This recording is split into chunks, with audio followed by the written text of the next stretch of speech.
For 74 years, Abraham was wandering as a normal person on this earth. God made him the first Jew.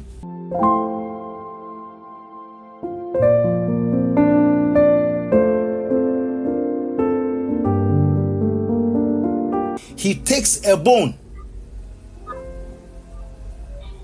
He takes a bone and makes another human being and gives that human being to Adam as his helpmate. The picture I'm trying to paint is that God has the capacity to make. For 74 years, Abraham was wandering as a normal person on this earth. God made him the first Jew. I hope you are following my trajectory. God makes. He's a maker. And that should make you wonder. He has the capacity to make. You can't describe the kind of engineer God is. Abraham for 74 years was not a Jew. He was the first Jew. He was made. He wasn't born a Jew. He was made a Jew.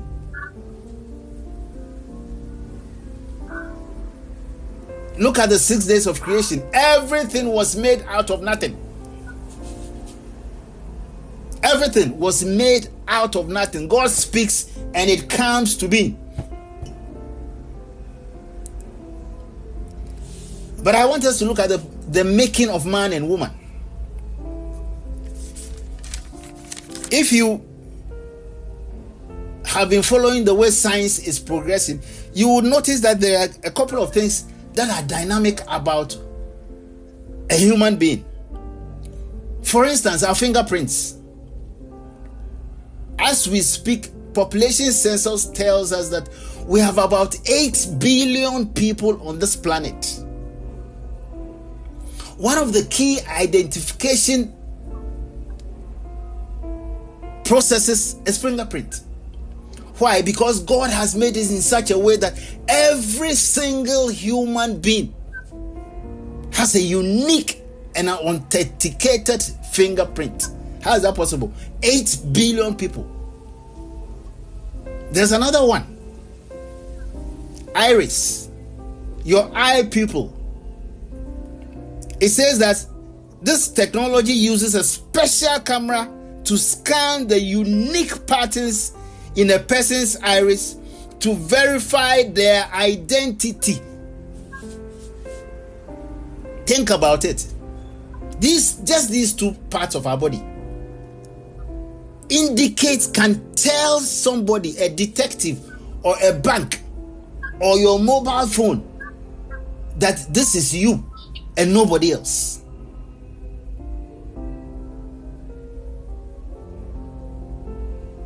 Most of you have cars, and if your car breaks down and you go to the workshop, you can get a part and put it in it and it will work.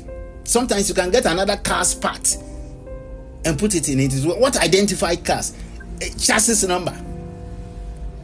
But you can use a Toyota's tie to fit a Mercedes-Benz tie. You can cannibalize any equipment to fit into another equipment and it will work. So most of these manufactured items have serial numbers. They have brand numbers. They have brand code numbers. They have all kinds of serialization that identifies when they were made and which type it is. So you can cannibalize, you can change parts to make them fit, but it doesn't work for man. Why? Let me tell you a small story. I had a friend who lost both kidneys when he went to London some about 40 years ago. And so he was on a dialysis machine for close to about 25 years, sorry. And he normally comes to Ghana. He used to have one of the machines at home. I've been there once where he was on the machine. He puts one of the tubes from the machine on his right hand, and then he puts another tube from the machine on his left.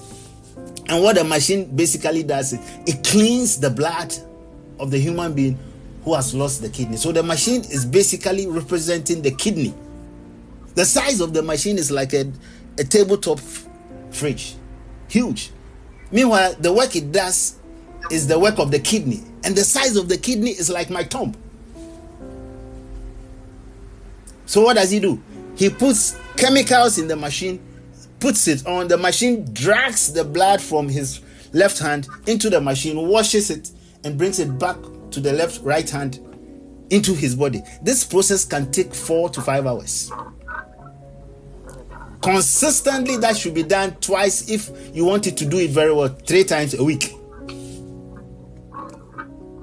And in the process, before the washing of the blood, he needs to take about 4 drugs. After the washing of the blood, he needs to take about another 4 drugs. And consistently throughout the week, if he's coming to eat, he has about 3 drugs that he takes. All to wash the blood. And fortunately, somewhere along the line, he got somebody to donate a kidney for him. And so when I heard it, I called him and I found out from him. So is he going to continue to take those drugs? He said he will take some. And I said, why? Now you have a kidney. Your body should come back to normal. He said, no.